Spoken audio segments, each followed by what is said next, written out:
Today we're going to be adding another part to the junk pile. Thank you, Slick. Going to be converting Garber 2 over to push button start. Welcome to Garb Car Garage.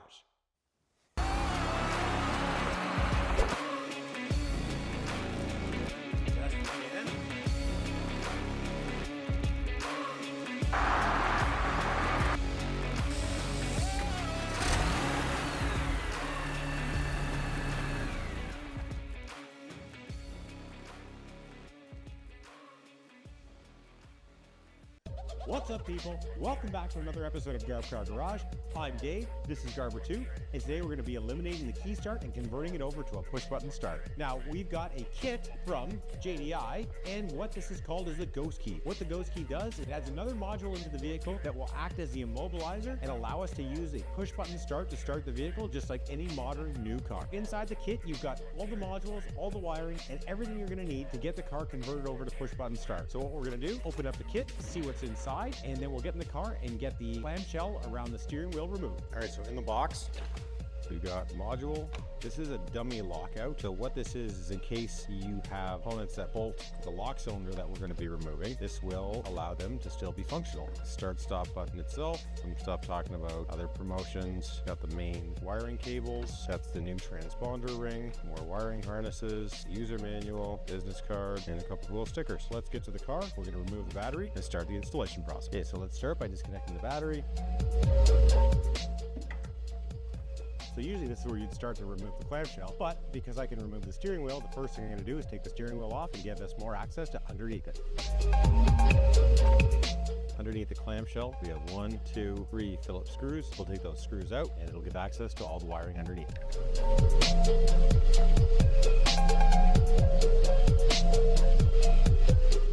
That's 3. Now it should just pop off. You may need to get a trim tool in there, grab it, it will start to release. Top half and the bottom. And there we are. Got our lock cylinder, everything nicely exposed there. So my next step is going to be to drop the entire lock cylinder out of it. First thing we're supposed to do is remove this brown harness. All right, easy enough. It's more than one hand. And because we're going to be removing the entire lock cylinder, I'm just going to remove the other connectors as well. So we have this white one here. So we've got those pulled out of the way. On to the next step. We have these security bolts now. These security bolts don't have any heads in them. That's to essentially stop someone from doing what I'm about to do. You can grab a hammer and a chisel. They're generally not too tight. Try and knock them out. I might just try and put a cut in them to be able to use a Phillips screwdriver to get them out with an air saw. So first thing I'm gonna do is disconnect the wiring, get it out of the way, and then we'll see if we can fit the saw in there. Got all the wiring out of the way. Those bolts are now pretty exposed, or those heads. Set up dry and just notch them with the saw.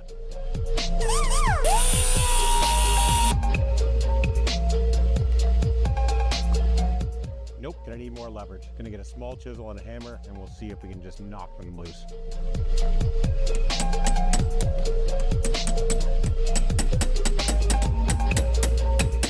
More good news. These things will not come out no matter how much chiseling you do. There's not a ton of room. I was thinking about taking off the turn signal stock, but that is all part of the clock spring. So I have to take the entire hub off again to do it. So I'm going to revert to drilling them out. I think that's probably our best course of action right now. So I'm going to get a drill and hopefully I can get through these stupid heads.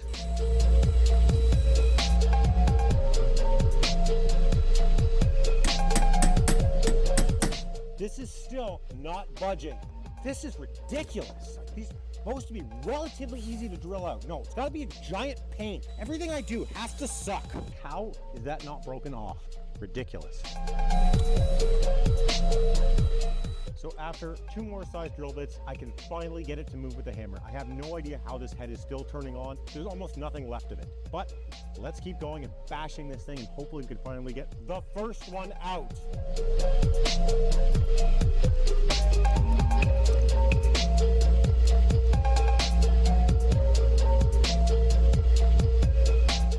Well, that's one.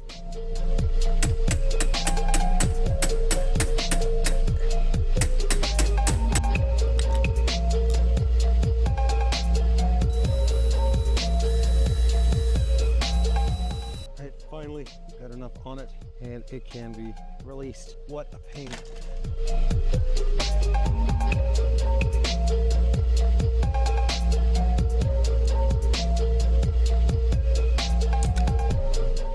Now the whole lock cylinder can be completely removed. So we finally got that nasty old ignition switch out of the car. Now the reason we needed to remove that is, again, see here that there's now nothing that this bolts to, because we want a clean install and we do not want a keyhole. We had to remove it. Luckily, kit does provide a replacement.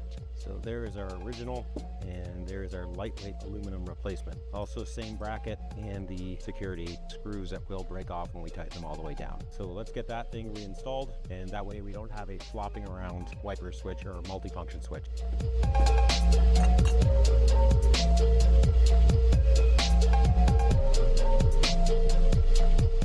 For the time being, I'm just going to snug these down. I don't want to break the heads off of them yet, but I just want to get everything else mounted correctly, and then we're sure that we don't have to remove anything, that we can get these things torqued up and secured correctly. Okay, so the multi-function switch is just about tightened down. So when we're ready, we can tighten those back bolts, torque them to yield, and then we'll be able to have this portion at least back together and centered correctly. Now these will tighten until the top actually breaks off. Like that. Heads break off like that. So now with the dummy ignition switch blank installed in the steering column and the multifunction switch resecured, we can move on to wiring the module in. The first wire we're going to need from the kit is the large brown one. Now this wire is going to go in.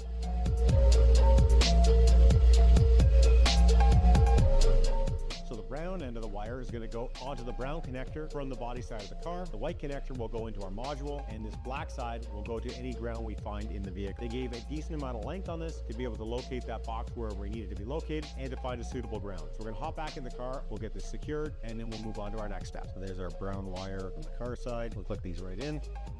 We are going to run that into the dash somewhere and take the ground and move it out of the way. Just, you don't want it interfering with the steering shaft. Just drop it down here. Loosen one of these bolts off. Place the ground right over the stud. Place the nut and tighten it back down. All right, ground secured. So with this car and the kit, it supplies basically like a parasite connector, which clamps onto a wire to tell the bot that the brake pedal is being depressed without having to cut any wires. But to do that, we need to get into the loom here for the brake wiring. So right underneath the brake pedal, there's a brake pedal switch. Now this switch tells the computer when the brakes are depressed, which allows us to activate the brake lights, start the car, all kinds of other good stuff. So what we need to do is remove the electrical tape from this, expose the wiring, and we need to find the green wire. From the harness, we have yellow, white, brown, and green. We look to isolate the green wire. Then we're going to install this connector. This is pretty simple. All it does is flip over the wire, get it over the wire like that. You see there's a groove in the metal. We'll line that up inside the wire, and then you just pinch it shut. And that should be locked. So this harness here, it's a 3-wire connector. One end's got a spade on it. The 2 purple wires aren't used. This spade end goes into a receptacle on the end of that pinch connector that we just put in. And then this part will go to the box to let it know the brake pedal's being depressed to start the car. Same procedure as the other wire. Just gonna feed it up over the brake pedal switch.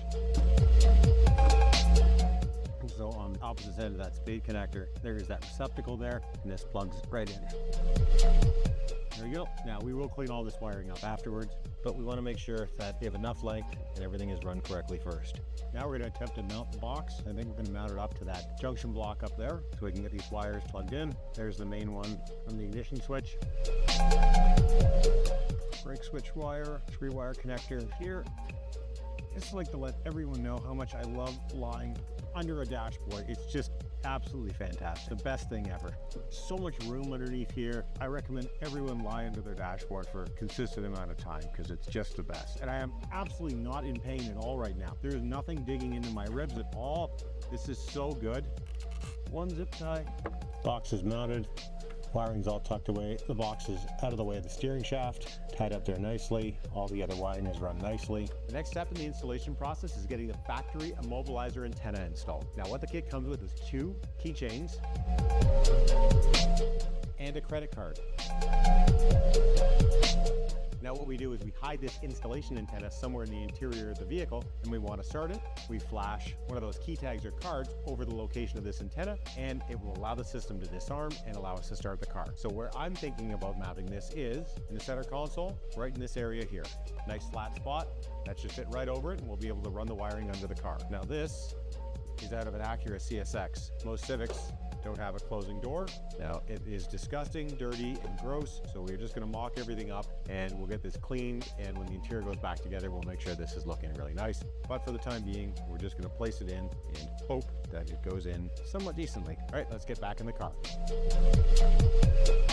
So we've got it taped with electrical tape to the back side of this. Actually, in JDI's own installation video, they do show electrical tape being used on the kick panel that would have been underneath here, but I like the idea of having it directly in the center console. I may move to something more permanent later on. I do like how this piece is removable quite easily, so it's in case there's an issue, you can easily access the back of it in case it falls down or something of that nature. But for the time being, we're gonna leave this on here. The wire is decently long enough, allowing us to run it back up underneath the center console. So we're gonna place this down where it would be if the trim was together, and then we'll have one more piece to install, tidy it up, and we should be firing the car up. So the last thing we're going to need before we can get that button installed is on the actual factory lock cylinder. This is the immobilizer ring. What this does is it picks up the key. Once the key is turned, tell the vehicle, yes, this is the correct key to allow the vehicle to start. Without this, it doesn't matter what we do, the computer will not recognize that the vehicle is going to be started. So the two options, one of the options with the kit says, leave this in place, turn the key, and then hit the button. If that's the case, why not turn the key all the way? So what we're going to have to do is we're going to have to unbolt this from the lock cylinder, and we're going to hide a key zip tied to this underneath the dash somewhere. That will allow the computer to think that the key is being turned in the ignition and start the car. Leaving a key in the car may sound like a bad idea, but essentially it's irrelevant. With no lock cylinder in here anyways, you can't put the key in to turn it, and it may work on the doors, but if you found it, you're already in the car, so realistically it doesn't matter. So I'm going to get this unbolted. We'll get a valet key zip tied to it. The valet key is the one without any buttons on it, and we'll get that hidden underneath that.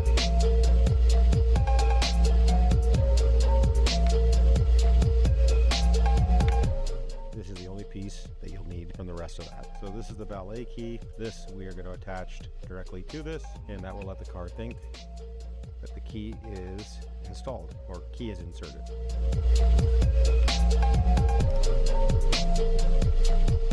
This is the connector for the factory immobilizer. The issue is it's right here tucked underneath everything else. So there's not exactly a ton of room to jam that plastic component in the key. So what I think I'm going to do is cut the loom, pull the wire out of it, and move it backwards. So we got the loom pulled out, tape this back up. Inside there, we'll just tuck it up underneath the dash.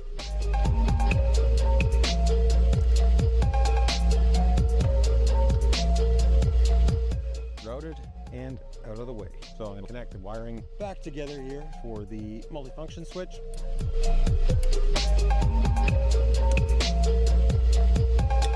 So now the most important component is the entire system, start-stop button. It looks like a pretty well constructed button. It feels good to the touch. It's solid. It doesn't feel cheap. And I believe it does light up around that outer ring. So this should look pretty decent once it's installed. Now, because I don't want to just do anything with this car, we've taken the clamshell and we painted it red. Why red? I don't know. The engine's red and blue. Car might as well be red and blue as well. So we're going to get this button installed into the clamshell, and then we'll get the clamshell in the car, reconnect the battery, and this thing should fire right up, hopefully. So the button has these metal tabs on the back. The idea behind this is this was going to act as the backstop. So we're going to bend these out of the way, fish the wiring through, try and line the button up centered. So theoretically, that should work.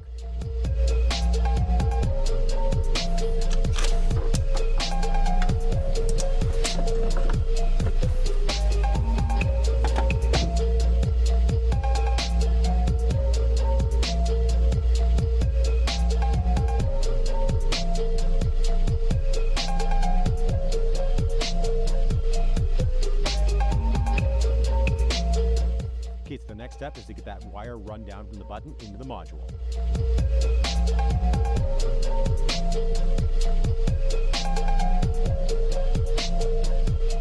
Let's get the battery connected, get the pass-through key, and see if this thing actually fires up.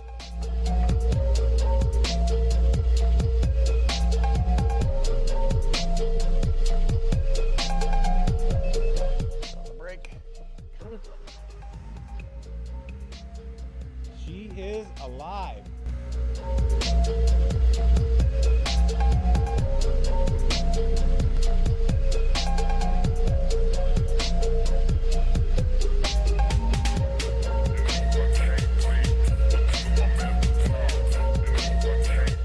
Ghost Key is installed. This thing is running flawlessly. I could not be any happier with how it turned out. Is this a necessary modification? Absolutely not. You're gaining zero performance factor other than the fact that this is unique and makes the car look a lot better.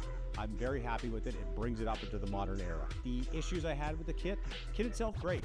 Problems with the drilling out of the top bolts, generally they're not that tight, but where there's a will, there's a way. We got through it. Only problems with the kit that I'm going to mention, and not really problems, just kind of notes. You got to make sure those tangs are bent over really close to the edge to make sure the button doesn't shift in place. And number two, the vehicle shuts off with brake pedal and button, not just button. So if you're just hitting the button, the vehicle will not shut off. You must have the brakes activated and hit the button to turn the vehicle off. This is a great modification. It can be done on pretty much any vehicle. Ghost Key's got a whole list of vehicles that it fits. So if you're having sticky ignition problems, especially on an older car, this might be the best solution for you. So I really want to thank everyone for watching. Oh, one last thing. Key. There is a key fob you can get on Amazon. It is a flip blade key, but the actual electronics from the Honda Civic key will drop right in. So the nice thing about that is now I've got a keyless key that I can still use to open and close the doors and not have that ugly blade when I don't have an ignition blade system. So I'm very happy with this as well. So I want to say thank you all for watching. Like and subscribe for more videos. All the music you hear in the background is a DJ Smokey original. You can get them on Spotify, SoundCloud, and iTunes. And we'll see you in 2 weeks for the next video. Like and subscribe.